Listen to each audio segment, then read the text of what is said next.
ถูกนะเบิ่งผลกระทบนะทุกคนเนี่ยหูเป็นหูแบบนี้เลยของไอ้น้องทหารเมื่อเดี๋ยวนี้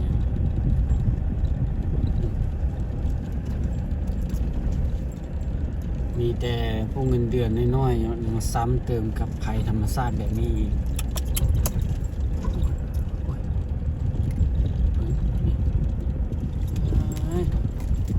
หลังคาเฮือน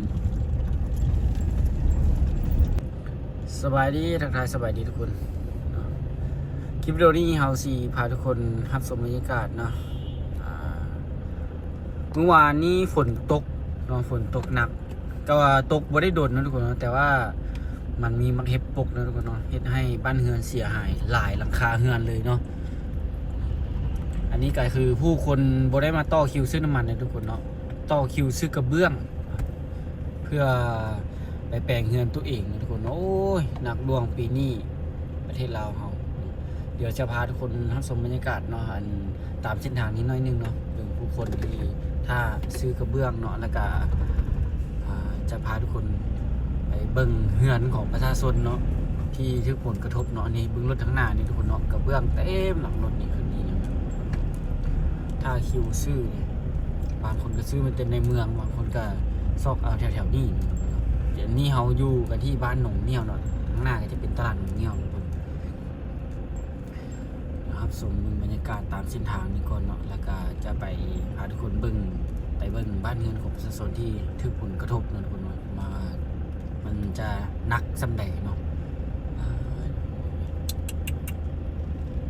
รถติดแถวยาวไปคนนั้นคนเบิ่งรถติดนะ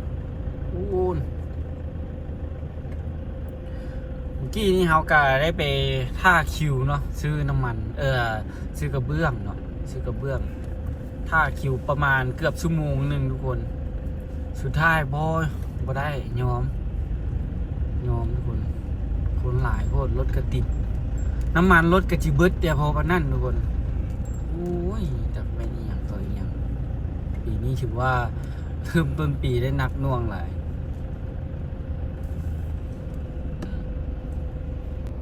ตอนนี้เขาก็ยังไปบ่ได้ไปฮอดใส่ไก่เลยมันว่าค่อยตูดไปอยู่ได้จะซ้ำนี่โอ้ยกายหนุ่มเนี่ยมาได้น้อยนึงเลยทุกคนยังฮอดหลักนึงซับรถติดแท้ติดว่าน้ำมันรถนี่ก็จนลงขีดนึงนะทุกคนเนาะมืดมือนี่ว่า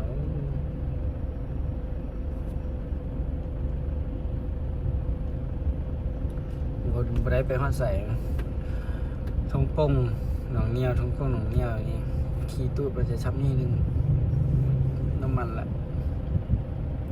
เห็นไหมป่านนี้ยังไม่เห็นตู้ไปฮอดใส่ไหมทุกคน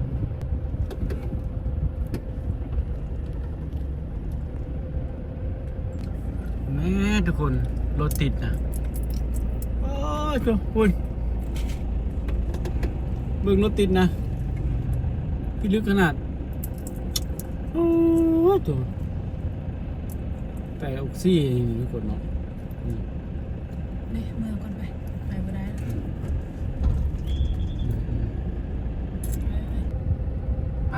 ทุกคนวันนี้มาจะเข้ามาทางด่วนพี่รถก็ยังติดอยู่บนนี้อีกเบิ่งแม่เนาะไปเส้นใดก็พอเส้นนั่นเมื่อกี้เขาอยู่ทงป่งเนาะทงป่งมาทางหนองเงี้ยวติด2 ทางมาทางที่3ตอนนี้เขาจะเข้าไปทางด่วนเนี่ยพัดติดอยู่นี่ยังบ่เข้าทางด่วนสักมือคนเอ้ยแม่เบิ่งแม่จังไหนเนาะไปทางไหนก็ติดบุ้งทุกคนอันนี้ขนาดยังบ่ฮอดบ้านเฮือนเนี่ยนี่นะอันนี้ยังติดอยู่ทางถนนหนทางออกบ้านตั้งแต่9 โมง42 โมงละยังบ่ฮอดจุดหมายทางเข้าเขาจะไปทางตัดทองนี่นะเนาะตัดมูนเนี่ยว่าตัดทองตัดมูนไปเด้อ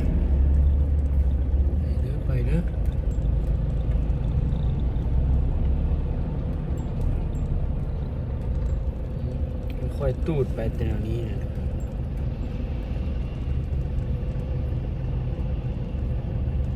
รถติดให้ติดว่า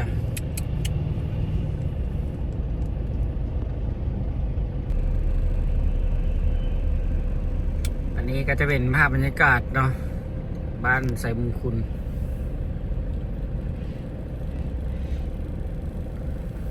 ภาพบรรยากาศทางสิไปนาไซทองเลี้ยวขวาไปนาไซทองไปชื่อไปทางด่วนเนาะรถหลายใช้หลายมาตอนนี้เราเข้ามาทางด่วนเนาะไกด์ชิฮอดบนจุดจ่ายเงินแล้วเราจะยูเทิร์นมาแล้วก็จะมีทางเข้าเนาะ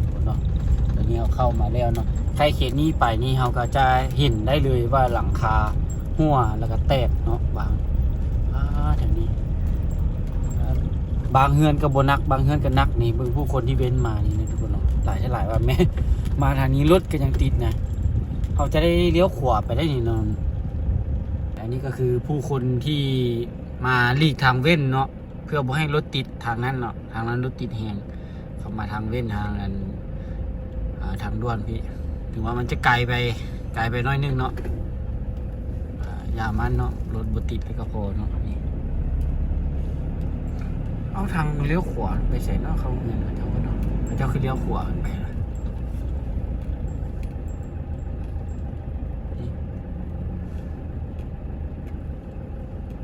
จุดหมายของเฮาก็คือไปทางตัดมูลนั่นนะคุณเนาะเข้าไปทางตัดมูลโอ้บางคันก็น้ำมันหมดเลยข้างหน้าเลยคุณเนาะสุกเลยสุกแล้ว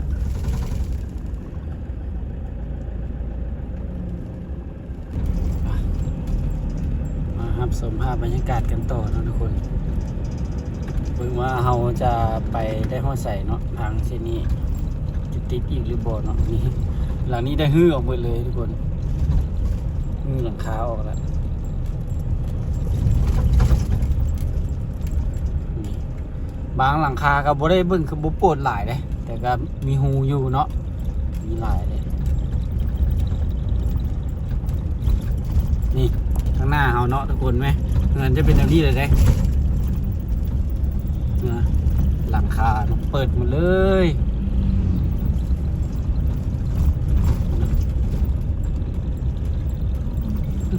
ด้วยสังกะสีตัวนี้ก็บ่ค่อยปวดหลายปานใดบูมคันสังกะสีเก่าได้ก็แม่นมันก็จะขาดมันก็ได้อันนั้นใบเนาะ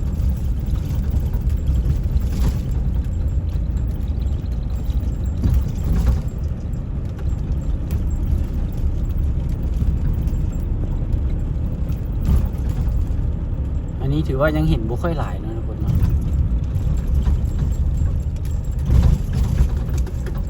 รถติดอยู่บนนี้อยู่จับเดี๋ยวสังกะสีข้างหน้าทุกคนเนาะ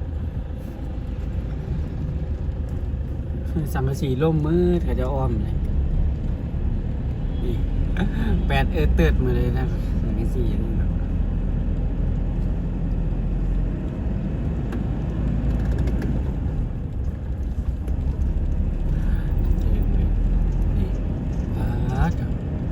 จากเหตุการณ์ฝนตกปานมันสิ้นโลกโอ้มือสิ้นโลกเติร์ดเลยจังสิมือเลยคืออันประชาชนแถวนี้เขาบ่ค่อยมีอันนั้นนะถึงผลกระทบปานใดจาก ฮัลโหล เขาคงเบิ่งเรือหลังนี้ทุกคน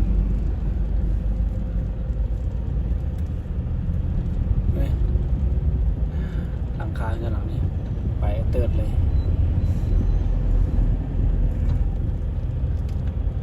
นะหลังคาเบิ่งหลังคาตรงนี้นะครับไปเลยเบิ่งไงทุกคนเห็นไหมมุนจริงๆเลยอุ้ยเบิ่งทุกหลังเลยแถวนี้นะปุ่นเบิ่งหลังคาเนี่ยนะเดี๋ยวถูกหายแหงฝนตกเมื่อวานนี้นะไปเลยฝนตกแล้วมันเห็บตก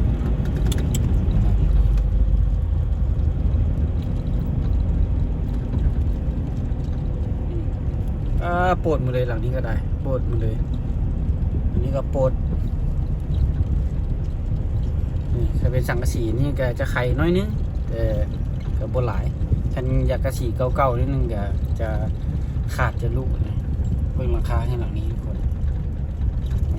เป็นอย่างนี้เลยทุกคนโอ้ยราคาเห็นไหมมันฝนแบบลืมกิโลหลักกิโลอ่ะผู้คนเขาก็นี่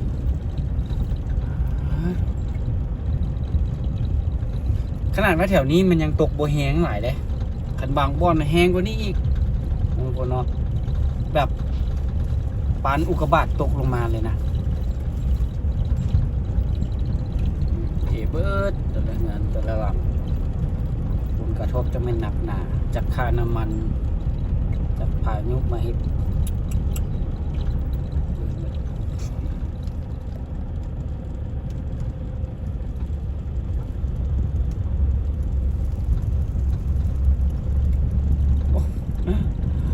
โปรดไหมโปรดมันนะทุกคนเนาะ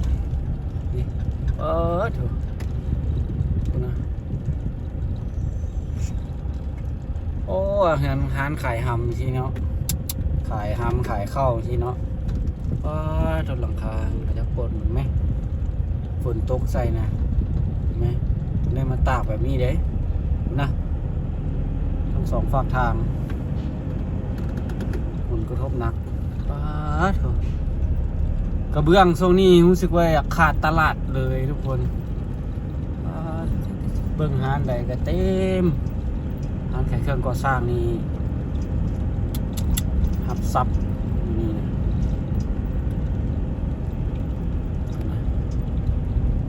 อันนี้ตัวหนาได้ทุกคนนี่กระเบื้องหนากระเบื้องหนาก็ยังโมเหลือของมะก้อนใหญ่นะมึงหดกระทบเป็นวงกว้างเลยโอ้ย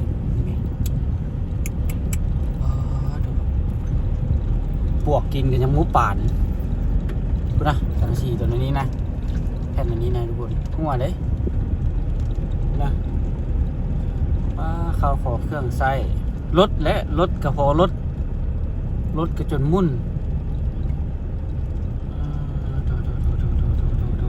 หาแหงว่าหลังคาเนี่ยบอกเป็นหูอย่างนั้นก่อนเนาะ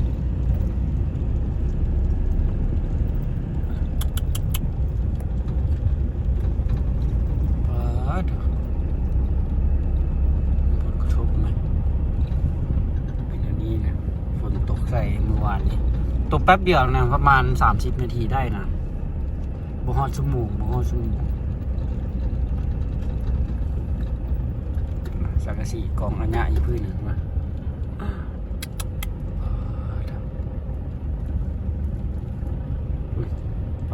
บุญฝอยปันอันนี้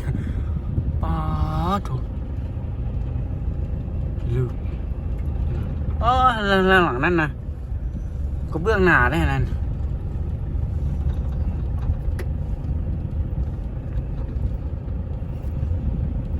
ผลกระทบจากฝนตกเมื่อวานเนาะบ้านเรือนประชาชนเนาะเจอผู้ทุกข์ผู้ยากนี่แห้งบ่มีเงินแห้งซ้ำเติมแบบนี้นะทุกคนเนาะฟ้าเลยแถวนี้อันตรายเลยปุ่นนักข่าวจะมาลงเลยไทยนักข่าวทหารตำรวจ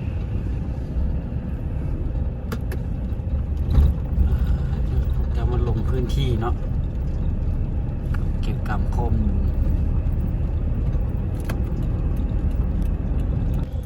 มันเหมือนแบบนี้ทุกคนจะแปลงไฟงั้นปกติรถบริจอดหลายปะนี่เลยถือผลกระทบเนาะมาซอยกันเนาะ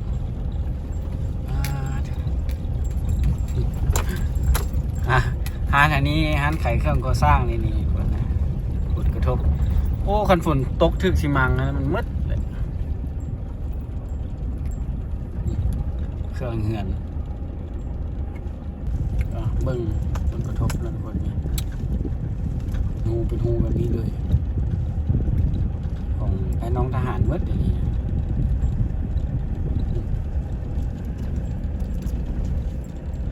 มีแต่พวกเงินเดือนน้อยๆมาซ้ำเติมกับภัยธรรมชาติแบบนี้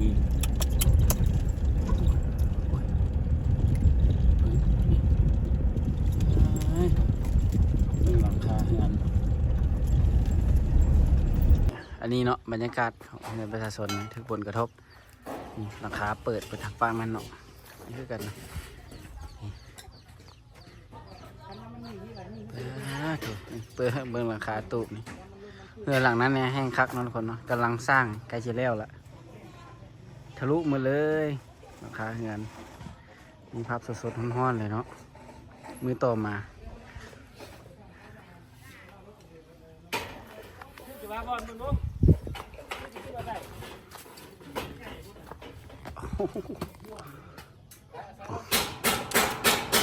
ไงทุกคนโอ้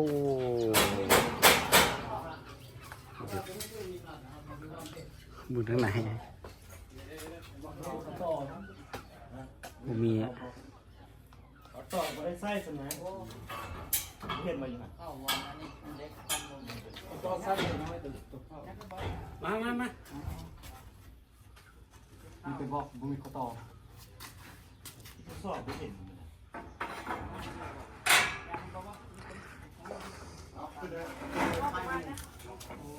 มึงเพื่อนมุ่งบึ้งขั้วมากมึงไม่แนวเชื่อมันมึงอย่าเปิดโซ่ มึงใส่มาไหม พิดก่อนเลยพิดก่อนเลยเฮ้ยมึงอย่าปาก ว่าฮิตกองเป็นนั่นเนี่ยวะ นี่พิดขอบเป็นนี่ก็ให้คนดูนี่ เพราะคุณจับซากมันทางนั้นเลยจับซากมาใส่ปะบ่ได้